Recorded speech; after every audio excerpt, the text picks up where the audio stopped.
Good morning everyone. Papunta ako bayan.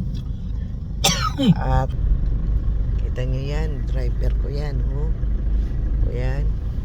Papunta kami bayan para may bibilihin para doon sa tubig na pinapagawa. And after this, sa hospital.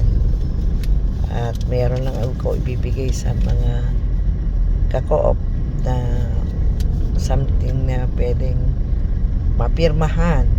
Okay? So, calling Cleofe, BOD Cleofe, baba ka. Calling Janet Baldonado, baba ka mamaya. I-message kita mamaya para ibigay ko sa iyo itong form para maibigay kay Raquel. Ayun po. Dito muna kami dito o dito? El Benco. Ayan. Punta kami kay Angguan pala. Angguan store. Ayan po. Ayan. Para matapos na ang aming project. Ayan po. Sige. Bye for now. Ayan po. Ang Santiago City. Ayan.